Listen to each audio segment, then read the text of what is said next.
Success, এমনটা অভিমত সংগঠন কর্মকর্তাদের। শোভাযাত্রা থেকে আলোচনা, শিশু মেলা থেকে সাংস্কৃতিক কার্যক্রম সবই যেন সফলতার মুখ দেখতে পায়। প্রতিটি কার্যক্রম ছুটি উপভোগ করেন সংস্কৃতি প্রেমীরা। আয়োজক কর্মকর্তারা প্রয়াসের খামতি রাখেননি। শনিবার মিডিয়ার সামনে আয়োজক প্রত্যেক কর্মকর্তারা উল্লেখ করেন, সবার সম্মিলিত প্রয়াসে এবারকার 10ম দ্বিবার্ষিক লোক সংস্কৃতি সম্মেলন ও লোক উৎসব সব দিক দিয়ে সাফল্য লাভ করে। শোভাযাত্রায় বিভিন্ন কৃষ্টি সংস্কৃতি যেভাবে মেলে ধরা হয় তা সবাইকে আকর্ষিত করে। আলোচনায় বিশিষ্ট আলোচকদের আলোচনা সবাইকে মুগ্ধ করে। সাংস্কৃতিক কার্যক্রম সবাইকে মন্ত্রমুগ্ধ করে দেয়। প্রত্যেক কর্মকর্তারা উৎসব সফল করতে নিজেদের উজাড় করে দেন।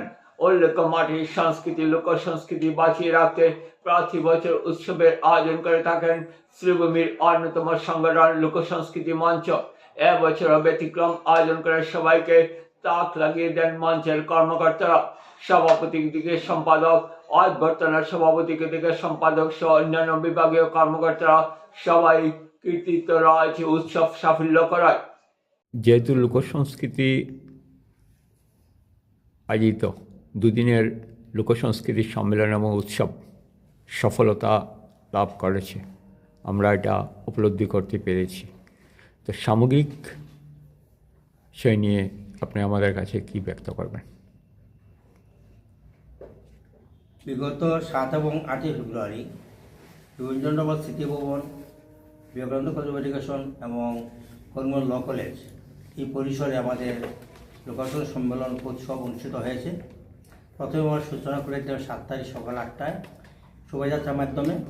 শোভাযাত্রায় প্রায় 6 শতাধিক লোক যোগদান করেছেন। বিভিন্ন সাংস্কৃতিক সংগঠন এবং বিভিন্ন সঙ্গীতের দল এই শোভাযাত্রা যোগদান করেছিল ট্যাবলোর সহযোগে। তাছাড়া বিভিন্ন ভাষাগোষ্ঠীর লোক এখানে জড়ো হয়েছিল। এই শহরের বিশিষ্ট ব্যক্তিগণরা এখানে আমাদের শোভাযাত্রায় যোগদান করেছিলেন। তার জন্য আমরা সবাইকে অশেষ ধন্যবাদ কৃতজ্ঞতা জ্ঞাপন করছি। তোর সঙ্গে ভারত বিকাশ পরিষদ এবং লায়ন্স ক্লাব আমাদের শোভাযাত্রীদের জলের যোগাদান দিয়েছিলেন, তার জন্য তাদেরকে আমরা ধন্যবাদ জানাচ্ছি।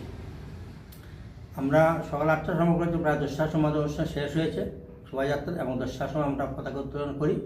এবং তৎসঙ্গে আমরা যারা শোভাযাত্রা যোগদান করেছিলেন প্রায় 6 শতাধিক শোভাযাত্রী, ওদের সবাইকে আমরা জলযোগে আপ্যায়ন করেছিলাম এবং খুব সুন্দরভাবে গৌতম দাস মহাশয় এই অনুষ্ঠানটা চালিয়েছিলেন, এই আমাদের ব্রেকফাস্টের কার্যপ্রণালীটা। তৎপরিতে আমাদের 11টার সময় 3টা মঞ্চ উদ্বোধন হয়। একটা লিগে ডক্টর রাধিকান্ত চক্রবর্তী রঞ্জিত প্রকাশিত স্মৃতিমঞ্চ, তৎপরিতে ডক্টর রামানু চক্রবর্তী উন্মোচন করেছিলেন ধীরেন্দ্রলাল রায় স্মৃতিমঞ্চ, এবং তৃতীয় সাহিত্য আসর সেটা উন্মোচন করেছিলেন ডক্টর সব্যসাচী রায় অধ্যক্ষ, এবং বিকাল 4:30টায় আমাদের প্রদর্শনী উন্মোচন করেছিলেন ডক্টর প্রাপ্তসারথী দাস নবীনচন্দ্র কলেজের অধ্যক্ষ। ওনারা সবাই ওই সূচনা লগ্নে ওনাদের বক্তব্য পেশ করেছিলেন, এবং এতে আমরা সবাই যা উপস্থিত ছিলাম মুগ্ধ হয়েছিলাম ওনাদের বক্তব্যে। তৎপরবর্তীতে সকাল 11টা থেকে আমাদের শিশুমেলা ছিলেন। আমরা প্রত্যেক শিশুমেলার যোগদানকারী প্রতিযোগীদেরকে বা যারা যোগদান করেছে প্রত্যেকে আমরা প্রশংসাপত্র যোগান দিয়েছিলাম। এটা আমাদের প্রথম সংযোজন। তার পরবর্তীতে আমরা সমস্ত দিনব্যাপী 2টা মঞ্চেই বিভিন্ন গ্রামেগঞ্জের এবং শহরের অনেক সাংস্কৃতিক সংগঠনগুলো যোগদান করেছিল। বিশেষ করে গ্রামের পাকুয়া গ্রাম, সনবিল, কালীবাড়ি, রাকেশনগর, মাইজগ্রাম, লক্ষ্মীবাজার, বিভিন্ন অঞ্চল থেকে আমাদের পাদমোচন হাই স্কুল এরা আমাদের যোগদান করে আমাদের এই সম্মেলনকে সমৃদ্ধ করেছিলেন। তার সঙ্গে আমরা হয়তো আনন্দের সঙ্গে জানাচ্ছি এবছর আমাদের এই শোভাযাত্রায় সরস্বতী বিদ্যাকে আমাদের ব্যান্ড দিয়ে আমাদের সহযোগিতা করেছিল, এবং লক্ষ্মীবাজার হাই স্কুল থেকে সুদূর লক্ষ্মীবাজার হাই স্কুল থেকে এসে এরা ব্যান্ড যুগে আমাদেরকে সাহায্য, তার জন্য ওনাদেরকে অশেষ ধন্যবাদ জ্ঞাপন করছি। বেবিলিয়ন থেকে যারা প্যারেড এনসিসি প্যারেড সেটা তারা প্রদর্শন করেছিল, তাতে অনেক আমরা শহরের বাসিন্দারা এসে খুব আনন্দ লাভ করেছে, এবং তাদের কাছে অনেক শিক্ষা লাভ করেছি আমরা। তারপরে তো 8 তারিখে আমাদের ঠিক 10টা অনুষ্ঠান শুরু হয় দুটো মঞ্চেই, এবং এইভাবে গ্রামেগঞ্জের এবং শহরের বিভিন্ন সাংস্কৃতিক সংগঠন এবং অনেক ব্যক্তিগত শিল্পীরাও এখানে উদ্যোগ করেছেন। 7 তারিখে মঞ্জুশ্রী দাস, বিধান লস্কর এবং বাবলু সাই ওরা সঙ্গীত পরিবেশন করেছিলেন, এবং খুব সুন্দর পরিবেশনে আমরা সবাই আনন্দ লাভ করি। পরের দিনও সমস্ত অনুষ্ঠান হওয়ার পর দুপুর 11টার সময় আমাদের শুরু হয়েছিল সাহিত্য আসর। সেখানে আমাদের ছাত্রছাত্রীদের মধ্যে দুইটা গ্রুপ 8 to 10 এবং 11-12 ডিগ্রি পর্যন্ত দুটা ভাগে আমরা এই এক্সটেম্পোর স্পিচ, আকর্ষণীয় বক্তৃতার মাধ্যমে লোক সংস্কৃতির উপরে বক্তৃতা আয়োজন করা হয়েছিল। এটার নেতৃত্ব বিষয়ক ছিলেন ডক্টর রমাকান্ত দাস, আমরা আসাম ইউনিভার্সিটির বাংলা বিভাগীয় অধ্যাপক। এদেরকে আমরা প্রত্যেকে আমরা দিয়েছি প্রশংসাপত্র, এবং যারা বেস্ট হয়েছে তাদের মধ্যে তার দুজনকে আমরা এই সম্মাননা দিয়েছি। তাছাড়া পরের দিন 8 তারিখে আবার এভাবে কবিতার আসর বসেছিল, এবং ঠিক 12টার সময় ছিল প্রকাশ্য অধিবেশন। সেখানে ডক্টর বিশ্বজিৎ চৌধুরী, ডক্টর রমাকান্ত দাস, আমাদের প্রমুখরা সবাই জমায়েত হয়েছিলেন, এবং ডক্টর রমাকান্ত দাস এবং ডক্টর বিশ্বজিৎ চৌধুরী মহাশয় ওনারা লোক সংস্কৃতির উপর বিশদ আলোচনা করেছেন, এবং তার যে অবক্ষয় হচ্ছে সেটা কী রক্ষা হয় সেই ব্যাপারে ওনারা আমাদেরকে অবহিত করেন। এইভাবে আমাদের রাত্রবন্ত অনুষ্ঠান চলে, এবং রাত্রিতে সে কলকাতায় আগত অমিত গুহ মহাশয় সঙ্গীত পরিবেশনা করেন একটা মঞ্চে, এবং অন্য একটা মঞ্চে আমাদের অনুষ্কা মজুমদার সঙ্গীত অনুষ্কা মজুমদার প্রায় রাত্র 11:30 গান করেছেন। খুব আনন্দ করে যে অনুষ্ঠানটা আমরা সবাই 2 জন অনুষ্ঠান মনের আনন্দে অনুভব করেছি। এই আমাদের সেই 2 দিনের অনুষ্ঠানের মোটামুটি। এবার কিছু বলবেন আমাদের সম্পাদক। এই আমার সভাপতির বিস্তারিত 2 দিন ব্যাপী অনুষ্ঠানকে সাফল্যমণ্ডিত করে তোলার লক্ষ্যে আমরা যে অভ্যর্থনা সমিতি গঠন করেছিলাম, সেটা নেতৃত্বে ছিলেন জগদীশ চন্দ্র বণিক সভাপতি, এবং আমাদের অত্যন্ত স্নেহভাজন কনিষ্ঠ ভ্রাতা গুরুপ্রথম দাস। এই দুজনের নেতৃত্বে 10টি উপসমিতি বিভিন্ন শাখায় কাজ করেছে অত্যন্ত দক্ষতার সহিত। তাদের দক্ষতার কাজের ফলে আমাদের এই 7 ও 8 ফেব্রুয়ারি 2 দিন ব্যাপী সমস্ত দিনব্যাপী যে সমস্ত অনুষ্ঠান হয়েছে সেগুলি অত্যন্ত সাফল্যমণ্ডিত হয়েছে এবং জনসমক্ষে অত্যন্ত প্রশংসা কুড়িয়েছে। তার জন্য আমি কৃতজ্ঞ, এবং অভ্যর্থনা সমিতির সবাইকে আমি ধন্যবাদ কৃতজ্ঞতা প্রকাশ করছি। শ্রীভূমিবাসী প্রত্যেক নাগরিক আমাদের অনুষ্ঠানে সন্তুষ্টি প্রকাশ করেছে বিভিন্ন পত্রপত্রিকায়, সংবাদ মাধ্যমের মাধ্যমে। তাই সংবাদ মাধ্যমের বন্ধুগণ যারা আমাদেরকে এই উক্ত ব্যবসা হয় তাদের প্রতি কৃতজ্ঞতা জ্ঞাপন করছি। আমাদের সম্পাদক অত্যন্ত পরিশ্রম করে, এবং এই গ্রামে গঞ্জে ঘুরে আমাদের সঙ্গে ঘুরে আমরা ওনার সঙ্গে গিয়েছিলাম। আমরা অত্যন্ত কষ্ট করে এই চাঁদা সংগ্রহ করেছি। আমাদের অনুষ্ঠানটাতে সরকারি কোনো অনুদান নেই, কোনো অন্য কাহারও কোনো অনুদানে আমাদের হয়নি। সমস্তটা অনুষ্ঠান জনসাধারণ, ছাত্রছাত্রী, শিক্ষক মহল এবং বিভিন্ন শুভারতির পৃষ্ঠপোষক যারা যেভাবে আমাদেরকে অর্থ সাহায্য করে আমাদের এই অনুষ্ঠানকে সাফল্যমণ্ডিত করে তুলেছেন, এবং আমরা সবাই উপভোগ করেছি। আমি তাই কেন্দ্রীয় কমিটির সম্পাদক হিসাবে সবার কাছে আমি কৃতজ্ঞতা প্রকাশ করছি। বিশেষ করে আমাদের সম্পাদক যে কনিষ্ঠতম আমাদের কথা অত্যন্ত অক্লান্ত পরিশ্রম করেছে, এবং সেটা করেছে হাসি মেজাজে। এটাই আমাদের লক্ষণীয়, যে তার মধ্যে কোনো রকম দুশ্চিন্তা পাইও ছিল না। আমরা ভেবেছিলাম হয়তো তার বয়সে অল্প, হয়তো কিন্তু তার যে দক্ষতা নেতৃত্ব, আমরা আশাবাদী আগামী দিন লোকসংস্কৃতি মঞ্চ এগিয়ে যাবে। এবং আমাদের লোকসংস্কৃতি মঞ্চের প্রকাশ্য অধিবেশনে এবারকার নতুন দুটো সংযোজন হয়েছে, এবং বিশিষ্ট বিদগ্ধ যারা পণ্ডিত এসেছিলেন তারা সবাই আমাদের এই করিম শ্রীভূমি শহরে একটা লোকসাংস্কৃতিক ভবন অর্থাৎ সংরক্ষণের জন্য একটা ভবন নির্মাণের জন্য সরকার সম্মুখে দাবি জানায় বা প্রস্তাব উঠে, এবং সেটা সর্বসম্মতিতে পাস হয়। এবং আমাদের এই অঞ্চলে যারা সঙ্গীত শিল্পী আছে তারা অনেকেই কলকাতার মতো বিশ্ববিদ্যালয়ের মতো এখানে এই বিপিএর কোনো সুযোগ সুবিধা না থাকায় সেটাও আমরা দীর্ঘদিন সেটাকে চালু করার চেষ্টা চালা যেত। এবার প্রকাশ্য অধিবেশন সেই প্রস্তাবটা উঠে আসে, এবং সেটা সর্বজন গৃহীত হয়। আমরা ইউনিভার্সিটি, আসাম বিশ্ববিদ্যালয়ের কর্তৃপক্ষের কাছে আমরা একটা দাবি জানিয়েছি যে আমাদের এখানে সমস্ত কলেজ স্তরে বিপিএ মানে ব্যাচেলার অফ পারফর্মিং আর্টস সাবজেক্টটা চালু করে ওই সমস্ত শিক্ষার্থীদের শিক্ষা দিয়ে এবং ওদের ভবিষ্যৎ উজ্জ্বল করার যে দায়িত্ব সেটাও আমরা মাথার পথে নিয়েছি এবং এটাকে এগিয়ে নিয়ে যাওয়ার জন্য আমরা প্রতিশ্রুতিবদ্ধ। তাছাড়া আমাদের এই অনুষ্ঠানে বিপুলবা স্মৃতিভবন, বিবেকানন্দ কলেজ অফ এডুকেশন এবং আইন মহাবিদ্যালয় আমাদেরকে তাদের প্রতিষ্ঠানটি দিয়ে আমাদের এই অনুষ্ঠানটিকে সাফল্যমূলক খোলার জন্য যে সহযোগিতা করেছে তাই জন্য তাদের কাছেও কৃতজ্ঞ। আমি কৃতজ্ঞ সমস্ত যারা যেভাবে আমাদেরকে সাহায্য সবাই করেছে তারা সবাই কৃতজ্ঞ। আমি আমার এই ক্ষুদ্র প্রচেষ্টা বৃহত্তর স্বার্থ লাভ করেছে সেটা শুধু অভ্যর্থনা সমিতির জন্য, তাই আমি অভ্যর্থনা সমিতির কাছে কৃতজ্ঞ এবং আমি আশা করব আগামী 2030 সালে আমাদের 25 বছর পূর্ণ হবে। যদি আমরা বেঁচে থাকি তাহলে হয়তো আমরা উপভোগ করবো, কিন্তু আমাদের এই অনুষ্ঠানটি অনুব্রতম দাস মহাশয় যে চালিয়ে নিতে পারবেন সে আমরা বিশ্বাসী। এই আমি আমার বক্তব্য শেষ করলাম। ধন্যবাদ। এবার দেখা গেল শিশু মেলা বিরাট সারা পড়েছিল। আপনি যেহেতু দায়িত্বে ছিলেন, কি বলবেন? শিশু মেলা প্রতি বছরই হয়ে থাকে, তো এই বছরেও হয়েছে। তো এবছরের অনুষ্ঠানটা খুবই সুন্দর এবং সবাই খুব আনন্দ করার জন্য আমরা সবাই শিশুরা, আমরা তো বড়রা তো সবাই অনুষ্ঠানে গান বাজনা করে থাকি। শিশু কচিকাচা বাচ্চারা যাতে আনন্দ পায় এবং ওনাদের গার্জিয়ানরাও নিয়ে এসে যেন ওরা অংশগ্রহণ করে এবং বিশেষ করে আমরা সার্টিফিকেট দিয়েছি সবাইকে। আমাদের সভাপতি মহাশয় সেটাই করেছিলেন, দিয়ে আমরা খুবই আনন্দ সহকারে করেছি।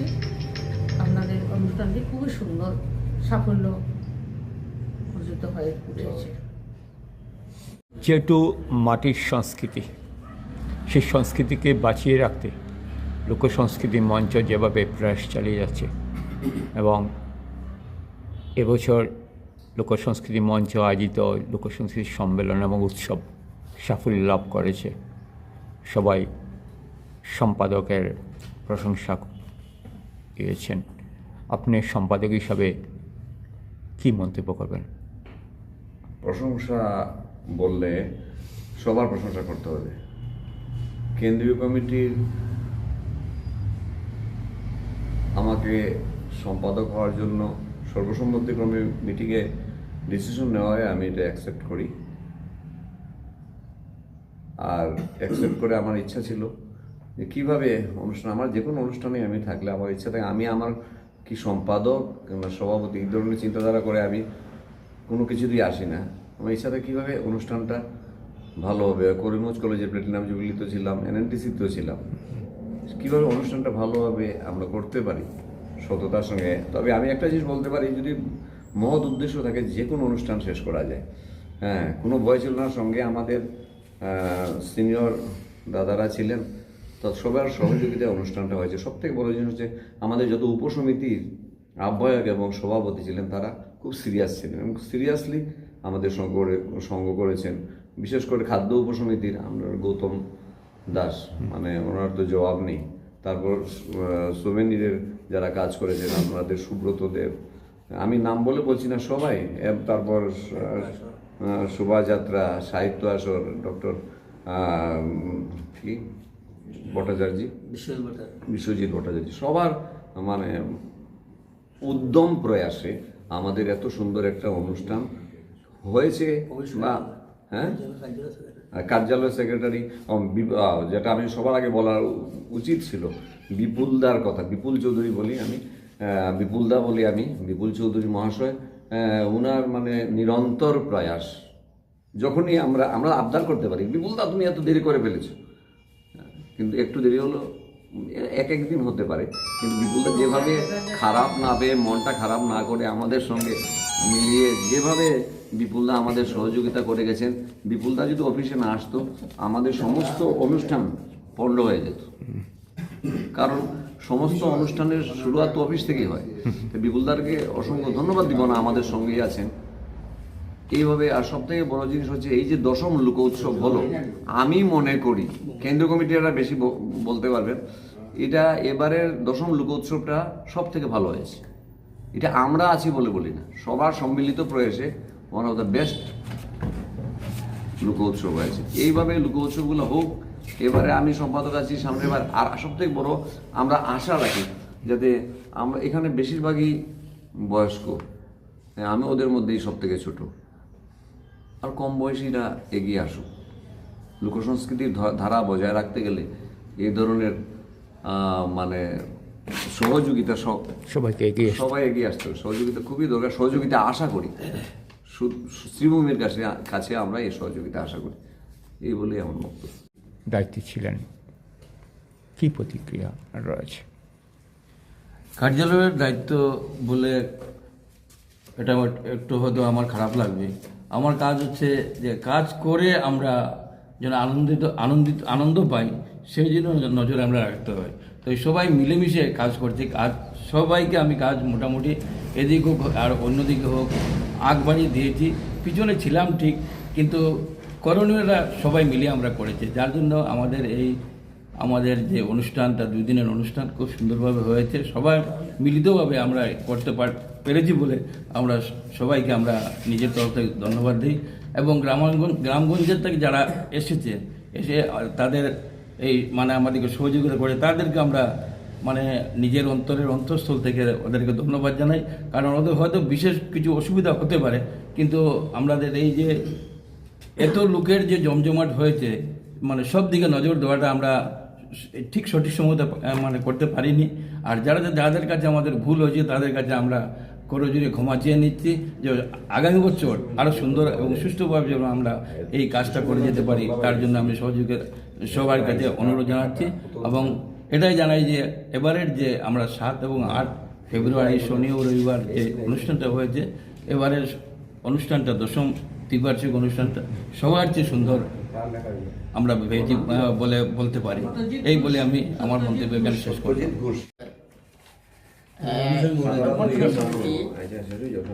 কোষাধ্যক্ষ হিসাবে আমি কাজ করেছি। আমি অত্যন্ত দুঃখিত যে আমি প্রথম থেকে তাদের সঙ্গ নিতে পারি নাই, কারণ আমি দিনের বেলা অনেক কাজের ব্যস্ত থাকি আর রাত্রিবেলা সাধারণত আমি বের হই না, কিন্তু তাদের এই তাগিদে আমার অনেক দিন বের হতে হয়েছে। সেটা আমার ব্যক্তিগত ব্যাপার। তবে এইবারের যে অনুষ্ঠানটা হয়েছে, এই অনুষ্ঠানটা অন্যান্য বারের চেয়ে চমকপ্রদ হয়েছে।